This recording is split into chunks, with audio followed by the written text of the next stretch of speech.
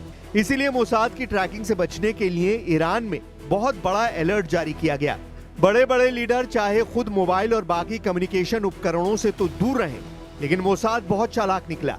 Israel की एक खुफिया एजेंसी ने ईरान की लीडरशिप को खत्म करने के लिए तमाम हाई प्रोफाइल लोगों के साथ चलने वाले या फिर उनके करीब रहने वाले बॉडीगार्ड्स और ड्राइवर या फिर अधिकारियों तक को मोसाद ट्रैक करता रहा। न्यूयॉर्क टाइम्स में छपी खबर में बताया गया है कि मोसाद लगातार ईरान के नेताओं, ईरान के कमांडरों और ईरान के परमाणु वैज्ञानिकों की लोकेशन ट्रैक कर रहा था। लेकिन इन सबकी ट्रैकिंग इनके बॉडीगार्ड्स के फोन के जरिए की जा रही थी। इनके ड्राइवर्स की फोन लोकेशन इस्तेमाल की जा रही थी और इसी ट्रैकिंग के जरिए मोसाद ने इजरायली वायुसेना को टारगेट लोकेशन भेजी, जिसके बाद ईरान को एक के बाद एक ऐसे झटके लगे जिसमें उसकी पूरी मिलिट्री लीडरशिप लगभग खत्म हो गई और पॉलिटिकल लीडर्स पर भी हमला हुआ। 12 दिन के युद्ध के दौरान इजराइल के हमलों में ईरान के करीब 1100 लोगों की जान गई। इनमें उनके कई सैन्य कमांडर और वैज्ञानिक भी शामिल थे। यमन पर हुआ यह हमला बता रहा है कि इजराइल के तेवर खतरनाक हैं। इस हमले में यमन के प्रधानमंत्री समेत कई नेताओं को मार डाला गया। इजराइल ने यमन पर इस बड़े हमले के बाद बताने की कोशिश की है कि उसके टारगेट पर अब ईरान है। ऐसे में सवाल है कि क्या इजराइल और ईरान का युद्ध फिर से शुरू होने वाला है?